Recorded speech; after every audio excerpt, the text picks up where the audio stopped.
How to lose fat quickly. That's probably a question you're interested in, otherwise you wouldn't have clicked on the video. If you're new here, my name is Jacob Beneventi. I'm the owner of Limitless Transformation Coaching.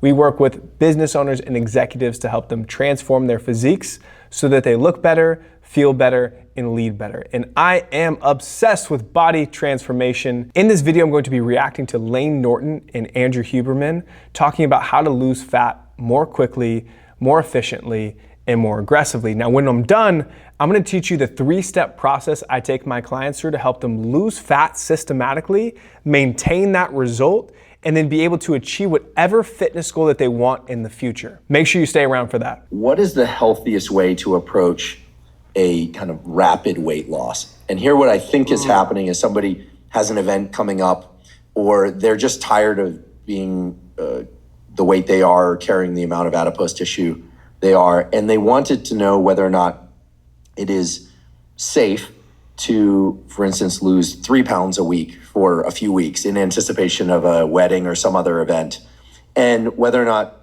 straight caloric restriction and increasing activity is the best way to approach that.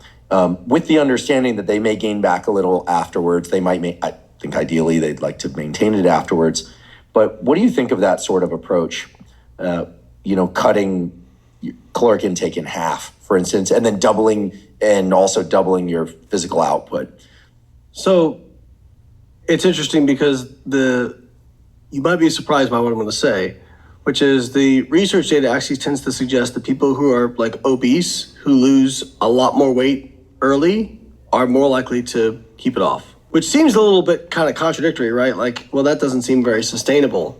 But again, you're weighing competing things. So there's sustainability aspect, but then there's also like buy-in is huge for By buy-in, he means if you see results, you're more inclined to stick with it. A lot of people will do all of the work, but if they're not moving the needle in a direction that's satisfactory for them, they might just give up. Sustainability, right? So for a lot of overweight or obese people, if they start a diet and they don't see something quickly, they kind of bail on it because it's not working. Whereas if they see some rapid results pretty quickly, they buy in even harder, right? And so I think the conversation, especially for if there's any coaches or trainers out there, is just presenting that as one of my favorite lines is there are no solutions, there's only trade-offs. I think Thomas Sowell said that. You're having a trade-off here. Yes, you're gonna lose fat faster. You might lose lean mass a little bit faster too, which can be a problem. But I will say, the more adipose tissue you have, the more aggressively you can diet without negative consequences. This is true. So the higher body fat that you are, the quicker you can lose weight without there being negative consequence. A typical rule of thumb that I'll always recommend to my clients is about 1% of total body weight per week. This is fast enough that if you're a 200-pound individual and you're losing 2 pounds per week, you're seeing consistent progress, but it's not so fast. You're gonna start losing muscle and you're gonna start being hungry all the time. Sleep's gonna get negatively impacted. Hormones are gonna get negatively impacted. So 1% of total body weight per week is ideal. Somebody like me doing a really aggressive diet is not gonna be good for my lean mass. 1, I have a higher lean mass than normal. 2, I have a lower body fat than normal. As your body fat goes down, the percentage of weight loss from lean mass goes up.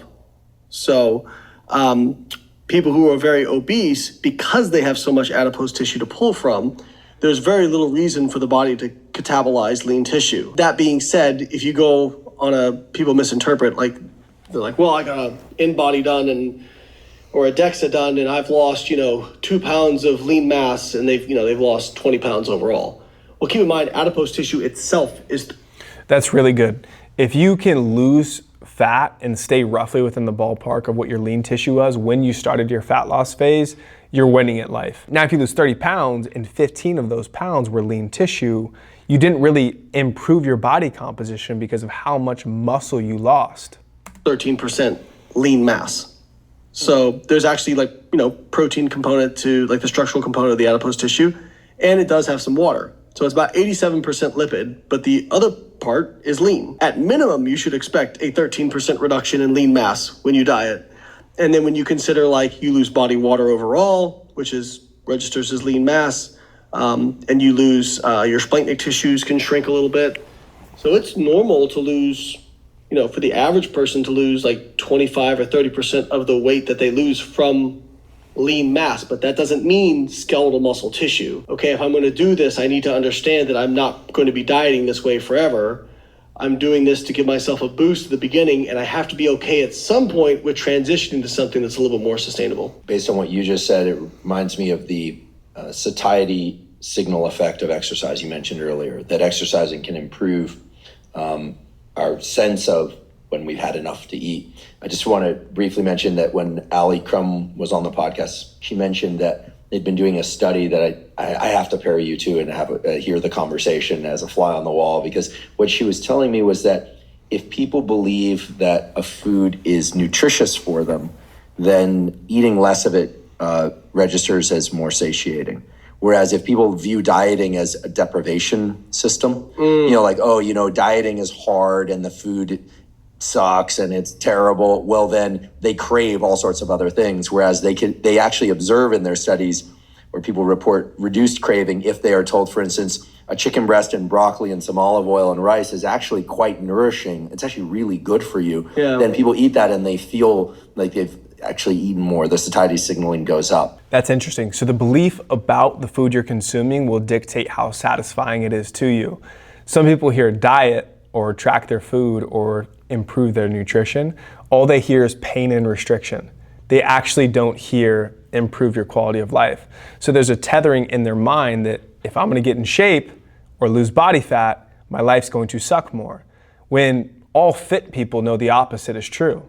Fit people realize, oh man, when you aren't a slave to food, when you just eat clean food because it makes you feel good, perform good, and look better, then you almost never crave nonsense. Because every time you eat that stuff, you'll just feel like garbage because it's garbage.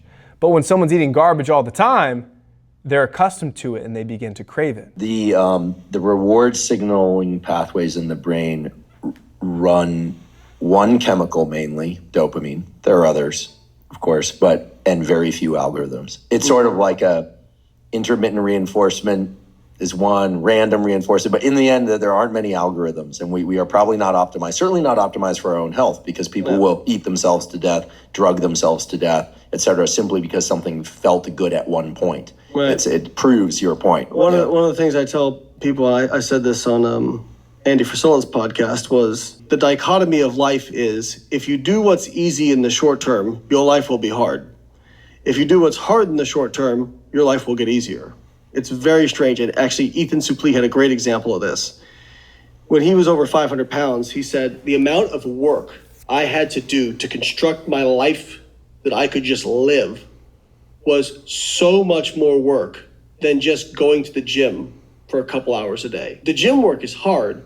He's like, but when I look back at how much work I had to do to sustain that lifestyle versus just going to the gym and restricting calories, he's like, to maintain the lifestyle of being 500 pounds was infinitely more difficult than what I do now.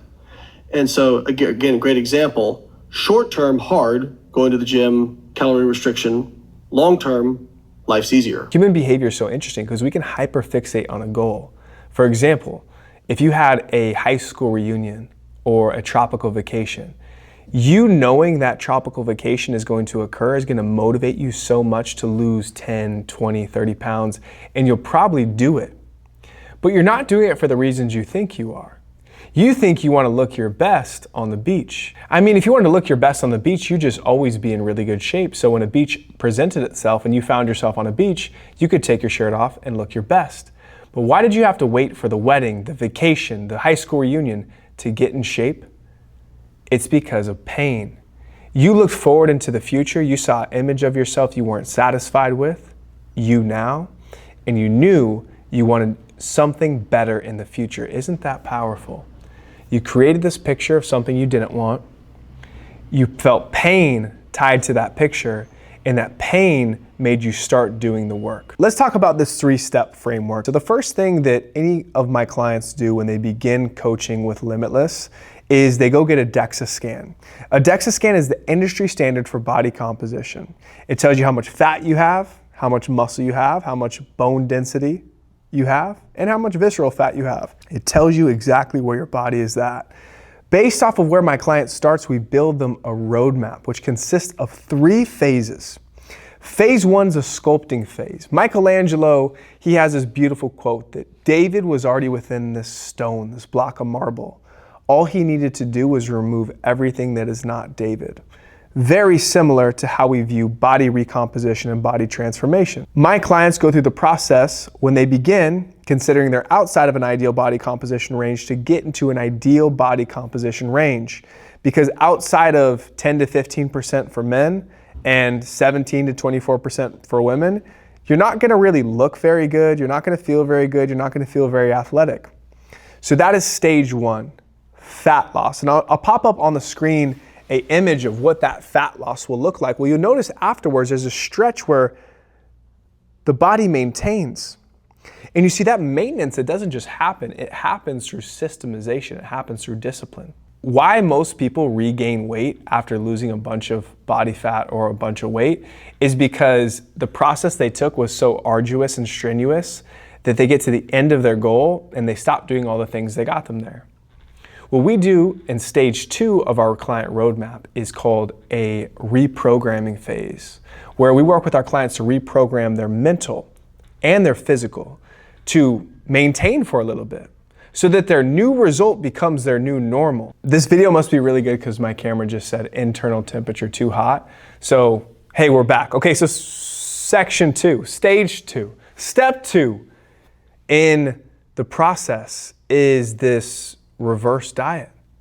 And we call it a reprogramming phase because it's not just getting back to maintenance and getting back to normal and allowing your body to become used to this new body weight and this new body fat percentage, but it's also reprogramming your mind to realize that, hey, I'm healthy now, I'm lean now, this is the new me. If you want your result to stick, you have to reprogram your mind, not just your body.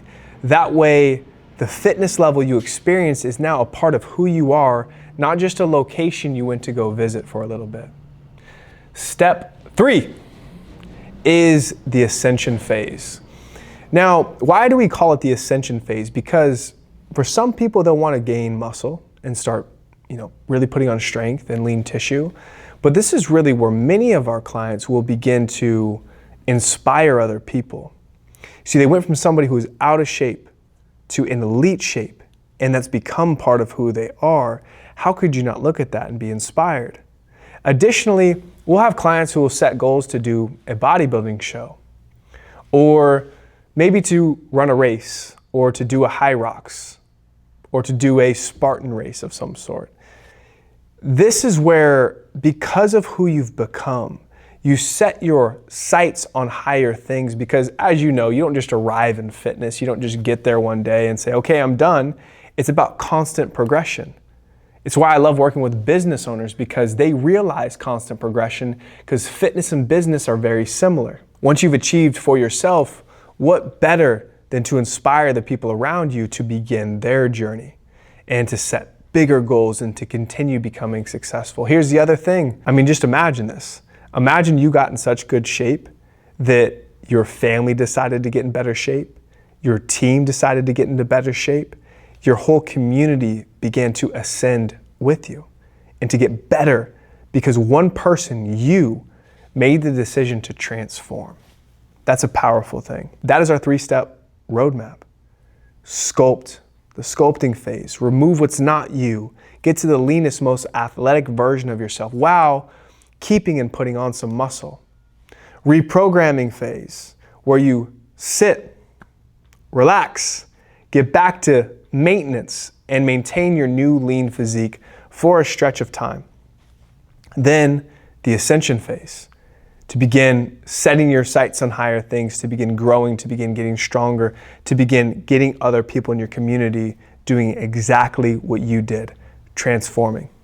If you want to learn more about how we get transformations like this is what we do, and you're a business owner, you're an executive, you're a high-level leader, you can go to my Instagram, message me the word limitless. My Instagram will take you through a quick automation, send you a video. Based on that video, you'll be able to identify whether or not it's a good fit for us to work together. Super simple, super easy. I hope this video was helpful for you. I will catch you in the next one. God bless.